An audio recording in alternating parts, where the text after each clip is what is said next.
Welcome to Card Players The Circuit with your hosts, the Donkey, the Cub, and the Caveman. That's right, everyone. You are listening to Card Players The Circuit.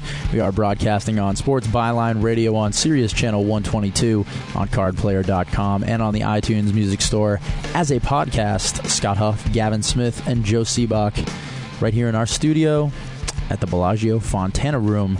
Play has wrapped up for the day in the Bellagio Cup 2. Main event started today. We have a great show for everyone. Got some hand of the day, phone calls, poker talk with Big G and the baby kangaroo, emails, and Yukon Brad Booth. And I am really looking forward to Yukon Brad Booth. How you guys doing?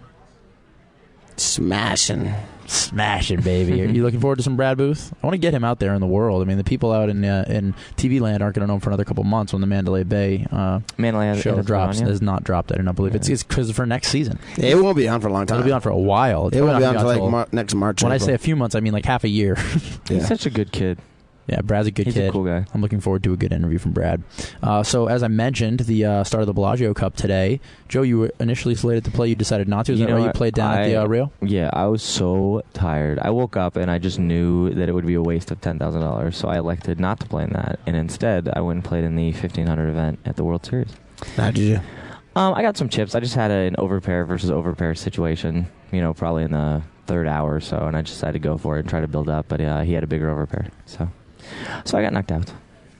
And Gavin Smith, you were here at the Bellagio Cup, which is actually more star-studded than the field down there at the Rio for the World Series of Poker. Everyone's here. All the big names. Well, not every big name, but a lot of big names are here. 10K events are where it's at. Exactly. I sort of went on record earlier saying that I think the bracelets that you're going for now are kind of like lesser bracelets. They don't have as much significance for me. So for me, I'd rather play in a $10,000 event where you get a stack of chips to play with, and you can play some poker. So how did poker go for you today? It went good. I mean, I played well. I ended the day with like 81,000, which is about double the average stack. So I'm pretty happy. You mentioned a story before we came on the air tonight about how Eric Lindgren rarely makes phone calls after a day of poker to see how you did, but he checked up on you because he heard about a hand that you played. Why don't you tell us about the hand? Yeah, he heard about a hand, and he was kind of excited about it because I guess he gets excited when he realizes I'm starting to really play some poker. But this was kind of a little bit of foolish poker maybe. But anyways, I raised on the button with the 9 deuce of hearts. I'd been raising a lot of hands, like just about every hand. So I raised the 9 deuce of hearts, small blind fold, and the big blind called. Well, the flop comes down queen 8-5 with queen of clubs and 8-5 of diamonds. The big blind leads at me for $900, and that kind of, I mean, it's so often when they're leading, they're not leading with something huge. They'll lead with draws sometimes. They'll lead with second pair or third pair or whatever. But it's rare. Usually when they have in a late position raiser, they'll usually check raise you if they flop top pair or better. So I really thought I could win this pot. So he made it 900, and I raised him to 2,900. Well, he called, so he kind of screwed that up for me a little bit. So the turn was a 10, so now I got a little gutter ball too. And he checked, and I really didn't think he was that strong, so I thought I'm still going to try to get this right now. So I fired 3,700 on the turn, and he called again. So it's gotten really shitty. The river's an 8, and he checked, and I fired 6,700 at the pot. So much money out there, and I still thought there was a real good chance he missed a draw. But I mean, he's probably got 9 high beat, so I don't want to roll my 9 high. So I bet 6,700, and he thought about it for probably about 5 minutes, and then finally thrown it away, and I showed the 9 deuce, and he cried. You showed a bluff. I showed 3 bluffs today, actually. Wow. And it actually ended up paying off because in two situations I got paid off on huge river bets where I don't think I would have without having shown the earlier bluffs. Mm-hmm. I feel like Gavin Smith showing bluffs as advertising is kind of like, I don't know, McDonald's with their 1 billion sold and like going out there and advertise. What's the point of a McDonald's commercial anymore? Gavin Smith advertising, probably not necessary. You really needed to get action, huh? Well, I mean, it helps. Later in the day, with the guy in the blind, I raised 1,100, and this guy in the blind made it 3,200. So I called him with 8-7 offsuit, and the flop came down king 8-4, and he checked, and I checked behind him. Or sorry, 10-8-4, not king, 10-8-4. He checked, and I checked behind him. The turn was a 4, and he checked, and I bet 4,500, and he called 4,500. No, 3,500, and he called 3,500.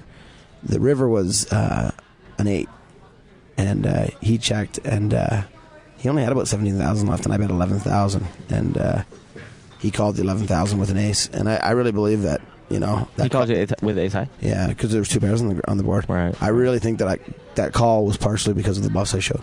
Were these players that don't know you regularly that you were showing these bluffs? They know right. me, but I mean, I don't show bluffs very often, and then all of a sudden, when you show it, it's funny how it just triggers something in people's minds. They don't even know what's happening a lot of times. You know, but it triggers something there. It's like where they remember. They're like, well, that goofball, you know, I saw him bluffing the last time. You know, he's probably bluffing here too. And they got all that money out there, and they get, you know, it kind of creates an emotional response, which I think is good for you in poker. Is there any more poker for Joe Sebok until we take off out of here? Go ahead. Yeah, you know what I'm trying to say. Yeah, I'm gonna play in the other. I think there are 2 more small events at the World Series, so I'm gonna get up in them, and they're short fields, so. I have a chance. How many people? Pretty small. They're only like 400, 300 people. You know? Amazing that we now think of 300 people I know. as short field. I know. Yeah. What has happened to poker? Well, yeah, that's something we forgot to mention, though. Almost $1 million first prize here at the Bellagio Cup, $957,780. And now it is time for some World Series of Poker news. World Series of Poker news. It's Slamastica and Slambastica. By the way, I want you guys to know I listened to last night's show today, and dude, you guys rocked the world getting the chip leader to call in on the show. That was so cool, and you know, props to you guys. But did you feel the love? Did you feel the love from us? I did. I felt the love. Yeah, you guys were slamming good to me. It was really What's cool. that song, or what is it? Can you feel the love tonight? Yeah. Yes, Can You Feel the Love Tonight from Lion King, I believe. From Lion King. Little Elton John, actually. We sang that when the show's over. Do you see how happy that Can You Feel the Love Tonight just made Shrunk for some reason? He was like, Lion King. My favorite movie. That's my favorite movie. I'm just a drunk. Okay, so play began today with 45 players playing down to 27, and play ended at 5:05 p.m., just 5 hours to get there. Would you? We put the over-under at 7 hours before play started. Do you think that was wrong, or was that sort of normal for these? I feel like it usually takes much longer for that stretch of 45 to... No, I mean, I don't know, because you had a spot where there was probably like 10 pretty short stacks, and then so you'd get rid of them pretty quick, and then you just have to play it out to get rid of the 8. I think they screwed up, though. I mean, I think they should have played longer. I think they probably should have played to 36 today. Tomorrow might be a bit of a grind. I mean, they probably should have played to 18 today, right? And then just get rid of 9 tomorrow, because I think tomorrow's going to be a long day for them. I think it is too. And the chip leader going into tomorrow is Jamie Gold with 13,100,000 in chips. He started the day with the chip lead with just over 7 million and almost doubled his chips by 3 p.m. Wow! And so go on the circuit and double your chips by 3 p.m. Wait, I have a question. Are there any? Oh, Alan is the last professional, right? We will get there. We will get there. Do not worry. Excuse me. Eric Freiberg is in second place with 7,550,000. And a great story, David Einhorn, who is in third place, told cardplayer.com today that he has pledged all of his tournament winnings for the main event to charity, and it is going to be to the Michael J. Fox Foundation for Parkinson's disease. How cool is That's that? Unbelievable. He's Every dime of it. Can you imagine that? Well, surely he's going to take money out for taxes, isn't he? You know who kind of led the way with that? It was 12 million. That'd be horrible. He's like a little mini Greenstein. You know who? Yeah, you know who kind of led the way with that, right? The Bear. The Bear. Yeah, the Bear. You know, what is your daddy do day? Are we going to have to hear that every goddamn time we bring up the Bear? Anyways, let me get through this World Series of Poker news. Can I finish my comment? Okay. Sweet Jesus in heaven, monkey in a tree. You're pulling my tail. Let it go. What I was going to say is that he should take out taxes. Because in the past, the Bear has not taken out taxes, and I have lambasted him for it. So he has actually had to go even more into the red. Yeah, in this particular case where the guy might win $12 million, you know, that's potentially like $5 million in taxes. Yeah. So not only will I give all my money away, I will charge myself. I will pay the $5 million to give away. That's one hell of a good guy. Way to go, David. So the notables still alive: Alan Cunningham, Jeffrey Lissandro, and Prahlad Friedman. And what by notables, of course, we mean sort of marquee names that have been on television once or twice. Still alive at the beginning of today, but busted out early. Umberto Brenes. And also just to mention, Alan Cunningham also has 5 bracelets, not just on TV. How much chips does Alan Cunningham have? He has 2,600,000, I believe. I need Alan Cunningham to win this thing so that I can save $5,000. Why? I have a bet for full tilt people to get bracelets, and I need one more to break even. Oh, this isn't the same bet. No, that's another one I made with David Gray halfway through. All right, notable finishes yesterday: Brian Micon 63rd, Andy Duke 88th, and we've gotten pretty much through it. I guess also Gold had an interesting hand today where someone actually threw that all-in chip at him. The chip leader. Oh, really? And apparently him and this guy I'm not sure the guy's name that threw it at him, but they're going to be button heads for a bit, it looks like, because he actually tossed the chip at him. Wow. Which was pretty sick, and then it got thrown back at him. So things are getting... I said a physical confrontation would happen at this World Series of Poker. Right. Still waiting on it. I didn't place any money on it. Well, it's tense. I mean, they're literally getting down to the nitty-gritty. I mean, this is $12 million for first, and it goes on from there. So people are getting nervous. People are, I'm sure, starting to get a little bit mentally rattled. Absolutely. And now it's time for Poker Talk with Big G and the Baby Kangaroo. I know you guys probably won't like this one, so you can make it very quick, but I just wanted to quickly pass over physical tells. How much do you guys use them in poker? And are there any that in particular that are all that obvious that that you see from amateurs a lot that you can use? Oh, the shaky hand? Is that Danny wants the shaky hand? Right. Well, initially when you start, you always hear about the shaky hand, and at first you think, okay, well, it's the shaky hand. He's got to be nervous. He's probably bluffing. Then you realize it can certainly mean he also has a huge hand as well. So that's kind of one of the really quick ones right off the bat. As far as physical tells, I think you can break it into two things. One is, the kind of, you can see people, I mean, let's say that they do something like twitchy eyes when they get nervous. That's an example. Some people, grab chips when, they're planning on betting. It always lets you know that, the action's rolling around to them and they're going to bet. Some early reachers kind of? Early reachers. People do different things. Some people, will hold when they receive their cards and they know they're going to fold, they'll hold them a different way. So those things I certainly look for. People on my left, I keep an eye on how do they look when they know they're going to fold, and how do they look when I know that they are going to play. So that lets me know, am I in middle position? No, but in reality, I might be in late position because the three guys directly to my left are going to fold. So that's more along the lines of what I look for. I'm not sure what Gavin keeps his eyes out for, though. Everything and anything. No. I guess the one that really seems to be most reliable for me is when you're facing a bet and you're considering calling and you stare at the person a little bit. When they stare right back at you and look you and won't look away, and it's kind of like they're trying to have confrontation, they're bluffing a lot of the time. They really are bluffing quite a bit of the time there. Just the same as if you'd look at them and their eyes dart off right away. Well, they usually got a little something. Right. So I mean, I think that's fairly reliable against inexperienced opponents. I like that one. And you even talked about the Feldman smile. Yeah. When he actually smiled. I love that one. I love that one. Yeah. The little fakey smile. A little smile. Halfway smirk. When people do something they haven't done before, all the time, well, there's a reason for it. And generally the reason is because they're getting caught with their hand in the cookie jar. And now it's time for Hand of the Day. Nice hand, sir. The blinds were $20,000, $40,000 with a $5,000 ante down there at the Rio in the World Series of Poker. David Einhorn has $1.4 million. Rob Berryman has $2.4 million, and William Thorson has them both covered. David Einhorn with the Ace of Spades, Queen of Clubs raises to $160,000 in middle position. William Thorson with King of Spades, Jack of Spades calls from the cutoff, and Rob Berryman with the 8-7 of Clubs calls from the big blind.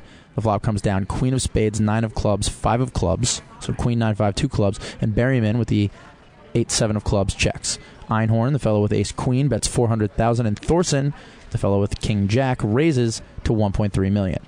Berryman check raises all in for another $1 million, and Einhorn, who is the Ace Queen yet again, calls all in for his last $930,000. Thorson makes the call, so everyone's all in. They flip up the hands. The turn and river come Ace-Ace, and Einhorn makes a full house to triple up to $8 million, and Thorson wins a small side pot with a King High to eliminate Berryman in 33rd place. What do you guys think of the play of this hand? I think the worst part of the hand comes from Berryman. Basically, even the raise by Thorson, I mean, it's a little questionable, but I mean, he's just making a play on a guy, and he doesn't think he's going to run into a. Definitely doesn't think he's going to run into a hand in the small blind or in the big blind. I mean, sorry, and and he's making a play, hoping that the guy doesn't have the hand that he's representing. So I mean, it's a risky play, but I mean, you can pick up a lot of chips that way, and I'm sure he's been playing aggressively like that for the whole tournament. The guy with the 8-7 of Clubs, I mean, when he moves all in, he's moving all in with 8 high, where he's getting called. There's just too much money in the pot. Whatever the guy was raising with, he's committed to calling him. So, I mean, I do not like that play. He could have been done with the hand and still had $2.2 million in chips. And still being really, really strong. Instead, he chose to get his money in where he knew he was getting called with 8 high. The last call by Thorson, I mean, that's pretty much a must call. He's got to call $1 million. There's $8 million in the pot. There's a really good chance if you hit your king, you're good. If you hit your 10, you're good. So, I mean, at that point, once he's made the bluff, he kind of has to call. But he got himself in that situation in the first place. It's maybe even a bit of a dangerous, the ace-queen. It's kind of a tough call for him after he's facing raise, re-raise all in. It really is. He's calling with top pair, I know in a lot of people's minds you're calling at that point. But there's a chance at that point in the tournament I may have just let it go right there.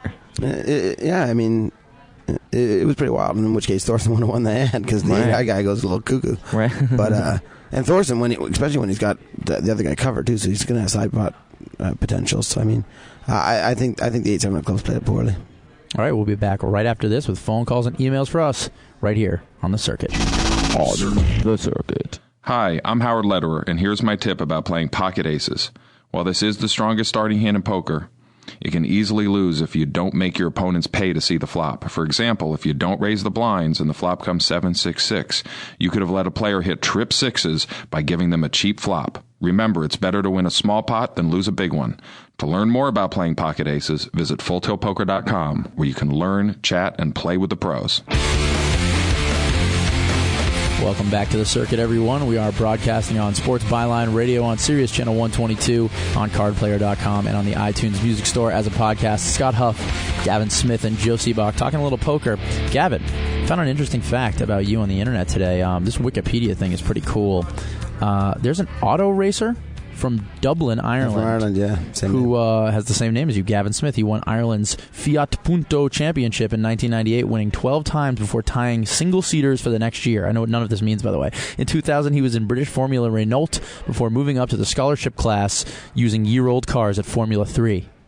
I still have no idea what any of that means, but you have the same name as this guy. That's true. Wait, are you this guy? Do you do this on the side? No. Don't bullshit me, dude. Seriously. We're friends. If there's a secret side of Gavin, no. I'm going to be so pissed if I see you and oh my God. If I see you over so at mad. Mondello Park or the Vauxhall Astra in early 2005, I'm going to be really pissed off. Really angry. Once I get my time machine and go back But to a few weeks ago, I pretended I was that guy, and bad things happened. All right, we have some phone calls for us. Danny, take it away. Hey guys, this is Jay from New Jersey. I have a strategy question about something that happened to me twice online yesterday where I flopped a top set on a flop that had 3 cards of the same suit. And I was torn between trying to keep the pot small because my hand is vulnerable and trying to be aggressive so that the other player can't draw cheaply. If you guys could comment on how you like to play in a situation like this and how your play changes if you're in or out of position.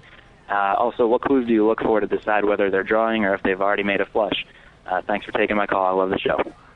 Thank you. If I flop top set, it's going to be real tough for me not to get my money in there and try to push the guy out. Because you have to also consider you have a ton of outs.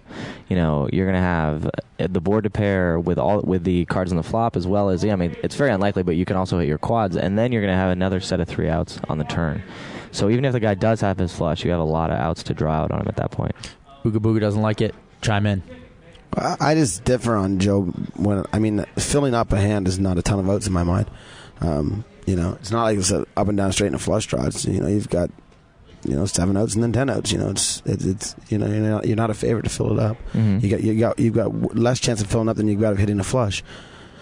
But that being said, it's incredibly just a feel situation where you're going to have to get it comes from experience. You're going to have to feel whether or not you think your opponent's drawing.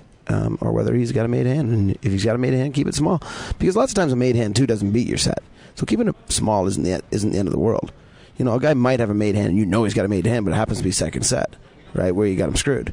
And keeping it small is not the end of the world. You really just got to watch to make sure that you're not like obviously up against the nuts and getting all your chips in there when you didn't need to do it. And online, that's got to be much tougher as well. This happened to him online twice. It is tougher. It is tougher, but a lot of times, I think a lot of times when you're playing, you can pretty much go on if they raise you on the flop. If you're playing against unsophisticated opponents, they raise you on the flop, they're almost always drawing. Right. If they flat call you, there's a good chance that they're made. So you can almost take that in there. If you make a good sized bet on the flop and a guy calls you with position, well, maybe it was time to shut it down and just calm down, let him bluff his chips off. Mm-hmm. Until you fill up, and then you can put a mess in. But that's just really a very much a feel play. All right, let's take the next call. In reading today's live updates log, it says that Eric Freiberg just received a 10-minute penalty. What exactly does a penalty mean, and what is the penalty? Thank you. Wow. Well, the penalty, it goes something like this. Joe and Gavin are at a table, and Joe says, fuck. And Gavin says, he can't say that. And I say, I'm the tournament director, Joe Sebok, you have a 10-minute penalty. Now let's imagine Joe says, fuck that. Fuck. Shit, balls ass. He would probably get a 30-minute penalty. I again say he can't say that. Right, and then I say, Joe, I'm going to say for the first fuck, you're going to get 10 minutes. For the second fuck, you're going to get another 10 minutes. And I'm not sure what to do about shitballs ass because I'm pretty sure down there at the Rio, fuck is the only word that gets you a 10-minute penalty. So it's not like it's 10 yards or, expulsion. But if you say it enough, if you drop the F-bomb, as we call it in the sheltered world of poker, that's going to be held at the Magic Kingdom at Disneyland next year. If you drop the F-bomb. See, I think F-bomb should be allowed as long as you're not directing it at someone. Well, you know what? Joe Sebok. It's okay because there are a lot of virginal ears in poker. It's not like all of us have gotten out and done anything. We're pretty sheltered. We're pretty innocent. So I never even heard the F word, to be completely honest with you, until a week ago. There was a guy yesterday who got a penalty for dropping the F-bomb, so he started yelling Care Bears when he was angry. Oh, yeah. Care Bears? Well, I mean, the classic is last year when Hannah Benson got the penalty and went on her tirade. She goes, I can't say fuck, but I can say, and went off on like 20 other, probably more sort of, what's the word I'm looking for? Horrific. No, ones that are just worse. Stronger words. Stronger expletives. Worse words. Yeah. All right, well, after this, we're going to have a lot more F-bombs for you and UConn Brad Booth on the circuit. Hi, this is Stephanie Larimore, Playboy Playmate, June 2006. If you want to win a date with me, click on the tournament button and enter the free roll tournament. If you win, you could wine and dine me the naked poker way. This is Jean-Robert Ballande, and you're listening to The Circuit. Welcome back to the circuit, everyone. Scott Huff, Joe Sebok, and Gavin Smith here. Our guest today is a high-stakes cash game player, both live and online. He recently took third place in the inaugural WPT Mandalay Bay Poker Championship and extended his lifetime tournament winnings to over $550,000 from the Yukon territory. Mr. Brad Booth, how's it going, man? Hey. Life is good. It is great to finally have you on the show in full capacity. I mean, we had you on last time for a hand history, but that's not enough Brad Booth, really, for the show. Well, here I am. And now we're going to have some... It's time for some actual... Last time with FBT, we actually missed the hot Canadian on Canadian action, but it starts right now. Yeah, we're here. They're both here. I think we're going to need a little more exciting... I mean... Yeah, we're here. Yeah, there you go. Okay. Yeah, that was weak. All right, that's it. Now, you know what? You both have to do the rest of the show shirtless. So we're going to take a quick commercial break, and we'll be back with two shirtless Canadians. All right, no, we won't. Brad, why don't you tell us how the World Series... That was a joke? Oh, wow. God, Brad was all excited. That was sick. Wait, were you actually a little bit scared that you had to do the show with your shirt off? I was, yeah. I think he was probably more scared that he had to sit next to me with my shirt off. Ding. So why don't you tell us about your World Series ride? What kind of schedule did you play at this World Series? For the World Series itself, I didn't do anything in the tournaments. I think I played, 4 or 5 events, and I didn't cash in any of them. But in the live cash games, I did well. You know what it is? It's the small town Brad and myself comes out when I see all these people around, and I just feel uncomfortable. So I don't really kind of come out of my hotel until like 3 a.m. and I play till like noon, and then I kind of go back and play online and go to bed for a while. Yeah. But no, I didn't do nothing in the tournaments. Were you about to say shit? No, I was gonna say fuck all. But you can say say it. Yeah, I didn't. Most Most really of these Americans, though, when you say fuck all, they tournaments. have no idea what it means. Because when I first came here, These Americans. I used to say that I love it. Hot Canadian. I used to say that to my friends, and they'd all think it was the funniest shit ever to hear someone say fuck all. Yeah. And I mean, this is commonplace back home, but these guys don't get out of their shells very often. And and it means nothing? Yeah, just nothing. It means like you didn't do anything. You don't use it in any context like that. Yep. Exactly. Poop. So how many events did you end up playing? I think I played 4 and then the main event. And I got, the main event, I don't want to go over bad beats, but the main event, I was ready to play real well. And I did play real well. I just got 2 outed, then I got 3 outed. And in fact, I even laid down King's one-hand pre-flop to a $2,500 raise, and he showed me aces. So I was playing good. I just got unlucky, and that's the game we love. He says with a half smile on his face. That's the game we love. Yeah, I heard about the perfect the guy had to hit on you with the King 7. That was pretty sick. Gross. Where were you at that point, and where did it knock you down to? Well, right away I came in as an alternate, which is kind of funny. I was playing for Doyle's Room, and I came in as an alternate. Built my stack up to 17,000, and then after that hand I went down to 4,000. They moved me over to the feature table, and I built my stack back up to about 12.5 or 13,000. and then the feature table closed down, and I moved to another table. And then I got 2 out at Ace King versus Ace Deuce offsuit. All the chips on the flop. Ace Queen 3 was a flop. Were you both deep stacked at that point? Or somewhat. I ended up having about 1,800 chips after. So it was a $24,000 pot. Was there any excuse whatsoever for the Ace Deuce calling? No, he check raised me all in. So I mean, I guess he's making a play. Oh, obviously he's making a play. And I almost laid it down because I didn't want to. I don't want to call off my chips. I don't mind bluffing my chips off, but I didn't want to call my chips off. Right. But then this little internet shit was scared shitless, so I called him down, and I was happy to see that he turned over Ace Deuce offsuit. Yeah, of course. Ding on the turn. Unbelievable. Then the walk of shame. I hate that walk of shame. Oh, it's you know the worst. What? It's the worst. Down that hallway, as you're walking, there's like 4 or 5 or 10 people behind you, and they're all talking to their wives over the phone how they got bad beated out. And it's horrible. I was walking with no phone. I can one up you though with the walk of shame because I had to do it in a fucking bear cub outfit wearing a diaper. I heard about that. Well, you had to do it in a bear cub wearing a diaper while getting yelled at by the bear about how he called off his chips because he's a putz. That's not true. Even worse though, ESPN had me do the walkout 4 times.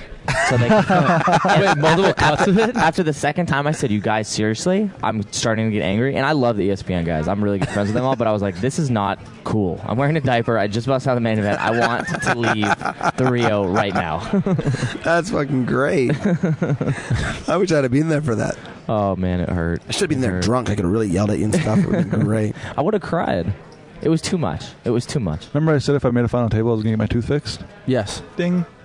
Wow, that is great for radio. Oh yeah, his tooth is actually fixed. Yes, and you're feeling good about that? I feel good. I even lose pots and I still smile just because I can. Just so you can show it. Just so I can show it. Nice hands, sir. So why don't you talk about you mentioned you're from a small town. Why don't you tell us a little bit about your poker history for the people out there who may not know you? And obviously in the poker community, lots of people know your name now. But for those out there who don't, how did Brad Booth get into poker? Where are you from? All right, really quickly. At the age of 7, when my dad used to take me to my grandfather's house, and he was a barber, and he'd say, "Okay, go play in the corner," type thing, and we're gonna hang out with Grandpa. And so my grandpa used to give me a deck of cards and his chips, and I used to. He taught me how to play. He taught me all the hands, and then he taught me how to play 5-card no limit draw. So I did that as a kid. So I learned poker really early, and then through hockey and stuff, I used to bring in my sack of pennies and cards and teach the kids in the dressing room how to play. And then when I got into junior hockey, we used to travel on the bus and play hockey. And then at 15 years old, I decided to drop out of school because I was sneaking into underground private games in Vancouver. And Mom and Dad said, "Brad, if you are still in school at 16, we're going to buy you a car." And that car was a Chevy Sprint. And so at 15 3/4, I'd actually quit school, and I couldn't tell them that I quit school because I needed this car. Wow. So I ended up getting a job at Little Caesars Pizza and working during the days while they thought I was at school. And then when I was 16, they'd given me my car. 3 days after I was 16, I told them I quit school. I moved out of the house, continued to do hockey. And now I was developing some skills, so I snuck into the United States of America and played in some underground clubs across the border. Then at 19 years old, I moved to the Yukon and really kind of honed my skills there, traveling back and forth from Calgary, Vancouver, and the Yukon, playing in small little shacks and playing in villages and all this kind of stuff. It's pretty crazy, actually. One setting I had was literally like a shack where we cut a hole in the roof. Water used to drip onto the center of the table where the cards were and the chips were. And because I was the hole cutter, I had to go up and shovel the roof every half an hour. So I finally built like a little teepee on top where the snow would just drip off without me having to go up there. But it was freaky because it would be like minus 40 or minus 35 or just really cold degrees Celsius. Really cold degrees. Really cold degrees. Yeah. And so yeah, it was pretty. I had to go outside and shovel. Why on earth would you choose to move to the Yukon? I thought you were from the Yukon. No, I went up there at 20 years old. It's kind of a long story, but I like to just say to people that I went up there for the summer and it was so beautiful I decided to stay. Yeah. But actually what it was is my mom had passed away at 20 years old, and I was feeling a little alone, so to speak, so I wanted to go somewhere, and so I moved to the Yukon and really kind of found myself and just played poker and worked a couple of jobs and kind of got with nature, and then now I'm here in Las Vegas. I'm pretty sure that someone's going to make a movie of your life. You know what I was just going to say? What? I was going to say, I don't like to give away these things. I eventually want to be in film and television, producing things. I don't want to mention it, but I think Rounders 2 Canadian Rounders. It was kind of amazing. Is pretty much all what we need. I was like on the edge of my microphone. I felt like So where was your bankroll going as you were traveling and doing this sort of rounding, up in Canada? I mean, I guess, it just gradually went up and up. And, as poker players do, you start at the 3-6 and you build money there, and then you step to the 5-10, you lose at 5-10, you go back to the 3-6, and you go up to 5-10, beat the 5-10, go to 10-20, blah, blah, blah. And so nowadays, I'm lucky enough to be playing 50, 100 no limit and 100, 200 no limit and doing okay in the games. I'm not dominating the games as much as I was back in February, but, I'm still doing well. Playing a lot online. Actually, I played more online than I did live this World Series, just because of the people, and I just it was just too much for me, and it was really hot in the casinos, and I just, I was too busy. So, what kind of stakes were you playing in the TP game?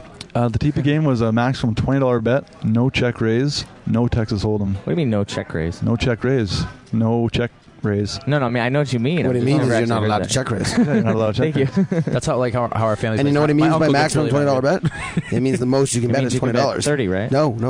The most is 20. The maximum is 20. We right? kind of missed a little bit there, the jump between saying, okay, well, and now I'm in Las Vegas. Well, when did you put together enough of a stake to make your move to Vegas, and what was like the big turning point that you decided to come out here and? I guess what it was about a year and a month ago now that I just decided to. I had been in Vegas about 2.5 years before that, so I got a little taste of Vegas, and I knew I wanted to come back to Las Vegas. And so last year, I decided that I was going to come down to the World Series and play in the World Series. And I built my bankroll up to a pretty good amount, and I had bought some property and some fun toys up in the Yukon. And so I decided to come down here and take a few shots at it. And I was only going to come down for about a month. And then I just, things were going so well, and I just decided to stay. So I moved into the Bellagio, and, now I've been here for over a year. But Naturally. Naturally, you just move into the Bellagio. Actually, I have an email question here in regard to that, so I want to ask it before we move on. Sure. It's 2 questions for Brad. What are the best and worst things about living in a hotel, even one as nice as the Bellagio? And 2, do you ever take a break from poker? And if so, what do you do? Thanks. Okay, well, can you just say that again? What are the best and worst things about living in a hotel, even one as nice as the Bellagio? Well, the best thing about living in here is that, you do get the finest of everything. You get the finest foods and the finest views and all that kind of stuff. But, it's easy to get caught up in it, So, like, you're living here and all you're doing, you're eating, sleeping, and breathing poker. And, I've come to the realization that even though poker is a lot of fun and it's real great, but there's more to life than just poker. It's about family, health, and friends. So that's probably the bad thing, is that it's easy to get caught up in it and almost become a little unhealthy. I mean, you do have those facilities if you want to use them, but for me, I just ended up just playing poker. Mm-hmm. But aside from playing poker, what else do I do? I guess my favorite thing to do is going out to dinner with friends, and then maybe I'll go see a couple of shows and stuff. And but this year is going to be different for me. I'm going to be doing some traveling. I'm going to be doing a whole bunch of new things. I'm doing a charity event up in Vancouver, British Columbia. It's called All In for Arthritis, and I'm going to be doing joining a big a program called Big Brothers. So I'm just going to spend I used to be a big brother. Right on. Back home. And that's great. It's good, man. You'll very like it. good. You'll be good at it. And I've just come to the realization that's what more what life's about. It's kind of just poker's poker. I've never in 10 years said I was tired of poker, and I'm not saying that now, but it's at the tip of my tongue. I actually need a break. Right. Aren't you heading abroad tomorrow? Is that right? What about a girl? No, I said you're heading abroad tomorrow. No? Yeah, no, I'm off to Italy. I'm going to go to Italy and do some sailing for 2 weeks. Very nice. So that's going to be really crazy. But I'm kind of scared or nervous, to be honest, because I've only traveled to the Yukon, to Vancouver, to Alberta, and to Las Vegas. I've never been on a plane more than 2 hours and 40 minutes. Wow. And now we're going over to New York, and then we're flying down to Italy for 13 hours on a plane and no internet access. So I really don't know what I'm going to do. Maybe we should have just a great time. Ambien. What? Is it Ambien? Maybe we should get them to sponsor us. I've never been on a 13-hour plane. What the hell is Ambien? That's those sleeping pills that people take when they're flying, so that they just sleep and then they wake up in the next location. I don't condone it if you're under 21, but not that you need to be 21 to get it, but most people have sleeping problems. Are you a sailor, Brad? Are you sailing? Is that a trick question? No, I'm asking if you're a sailor. No, I'm not. I've never been on a sailboat. I've done a lot of power boating and stuff, but I've never been on a sailboat. So it's going to be really interesting to see how this trip goes. Oh, you'll love it. You'll love it. I've never been in the sun. I'm here in Las Vegas, but another one of those things that's bad about maybe not so much living in a hotel, maybe just bad about me, but I never go out in the sun. So now I'm going to be out in the sun for days, and I'm going to bring like a lot of sunscreen. Yeah, that's probably a good idea. So obviously you're a beast in the cash games a bit. You said you were dominating them in February, moving, and living here and playing. What about the tournament circuit? As we mentioned, you made your first WPT final table back at the inaugural Mandalay Bay Poker Championship. What do you think of the tournament circuit so far? Are you enjoying it? Is it kind of a grind for you? How are you feeling about it? It's kind of funny because before I've always said I'm only going to play cash games. I'm never going to do tournaments. Mm-hmm. But I'm really starting to realize the value in them, not just in winning the tournaments, but what comes with winning a tournament. So I'm going to start playing a lot of the World Poker Tour events this year. In fact, I think I'm going to do almost all of them. Wow. So wherever you guys are going, I'm probably going to tag along with you and right on. and do the series. Sweet. Or circuit or whatever. Sweet. Well, you're not going to be at Legends, though, or are you going to be back in time? No, I won't be back in time for that. And where's the one after that? Do you know? Borgata. There's one in Borgata. That's and then on the East Coast. I'm going to go there. And at the end I think I might go to Aruba. Aruba's not WPT. It's not? No. Oh, they changed it? Yeah. They did change it now. Wow. That's correct. Are you still? I'm still going. I'm going. Yeah.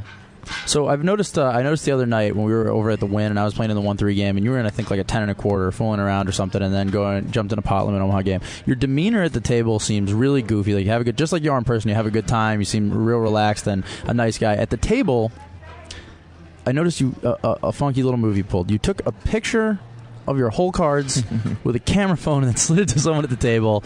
Can you please tell us about that incident? Because I think that's what I saw. Maybe I'm wrong. Maybe it was like a screensaver or something you have.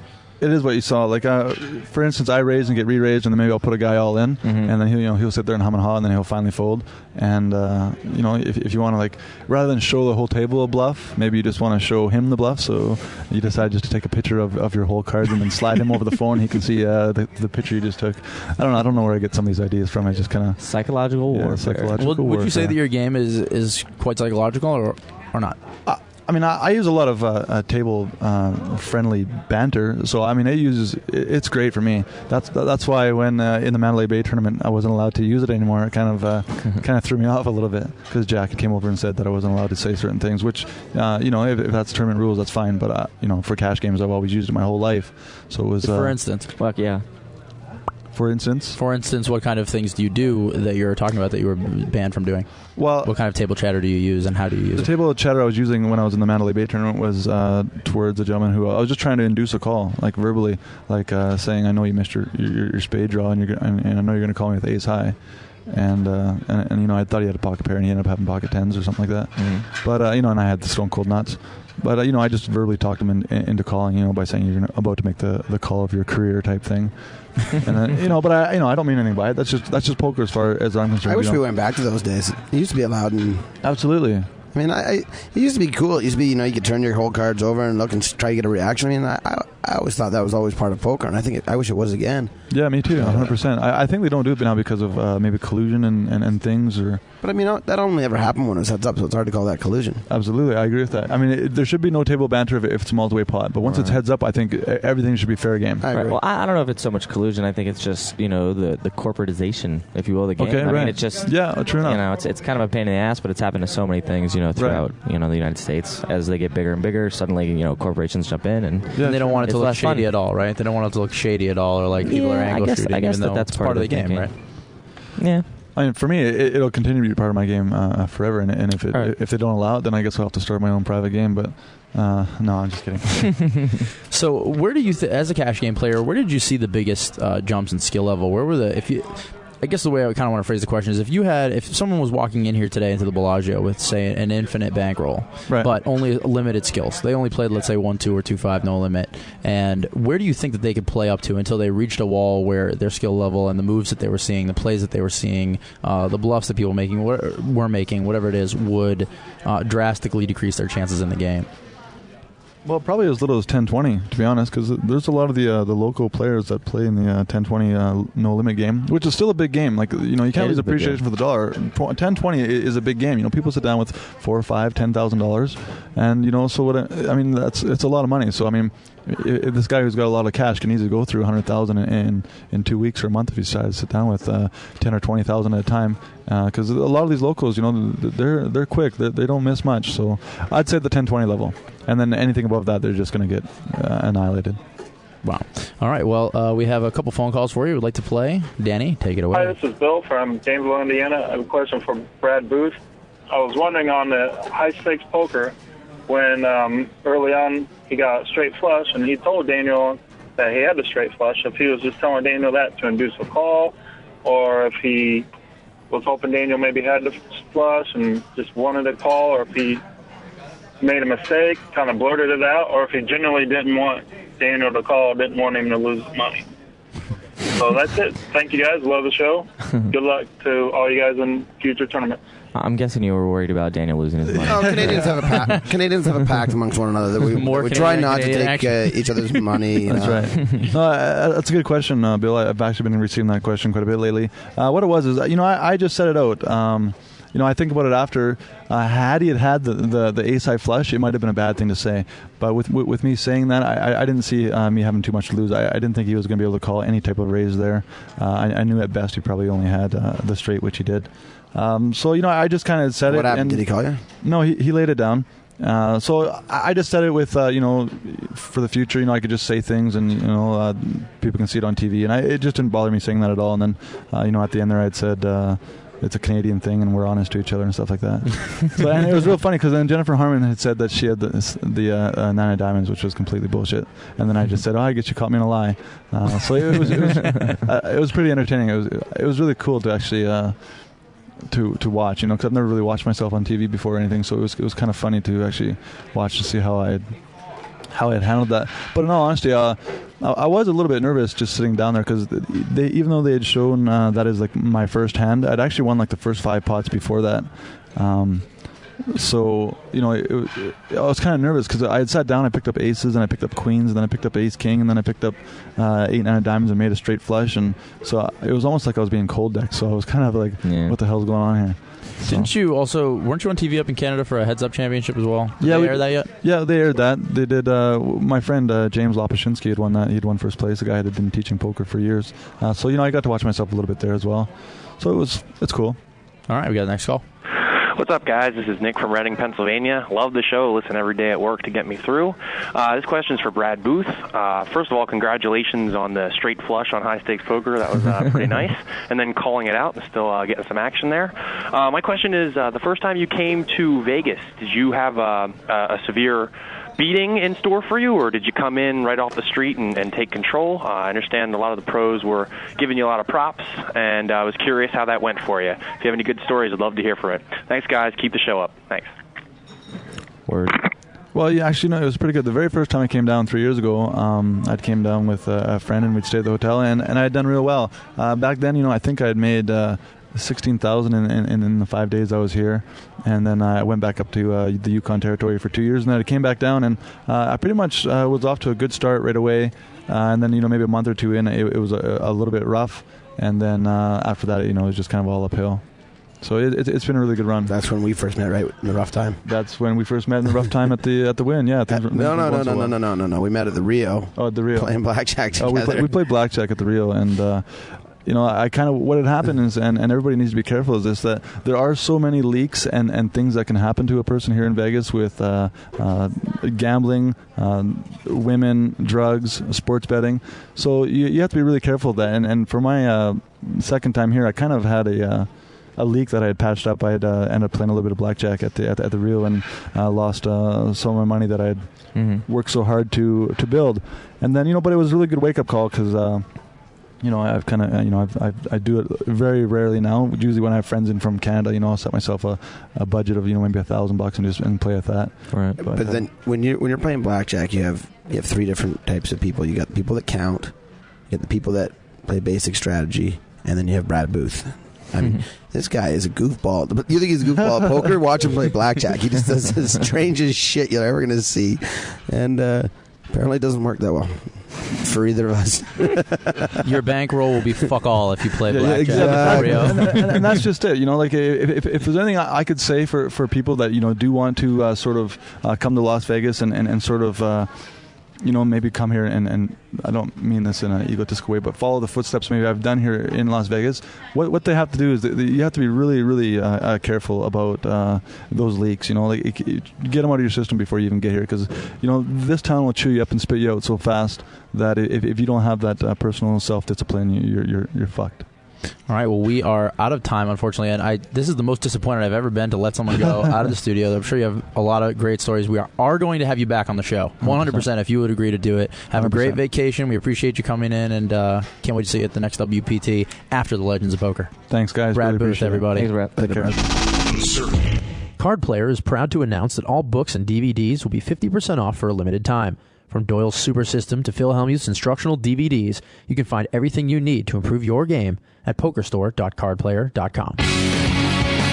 Welcome back to the circuit, everyone. Card Players Radio Show. Scott Huff, Gavin Smith, and Joe Sebok.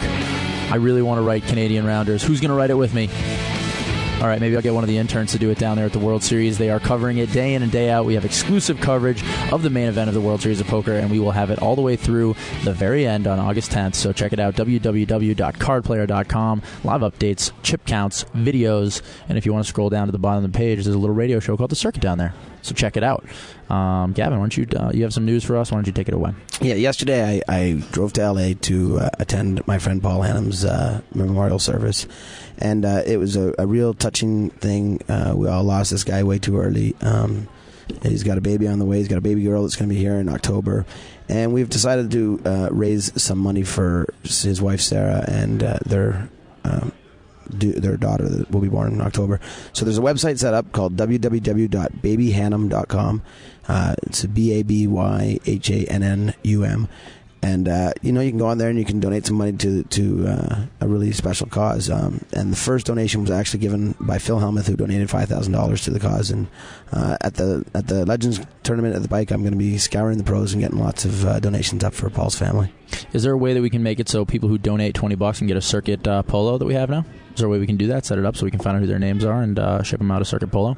They donate $20. Wow, wouldn't that be cool? I think we can look into that. We can make some calls and we can try and figure it out. We'll announce it before the end of the World Series of Poker. We'd like to thank our guest tonight, Brad Booth. Thank you guys as always. We will be back tomorrow with more Circuit right here on cardplayer.com, iTunes, Sports Byline Radio, wherever it is. Say goodnight, everybody.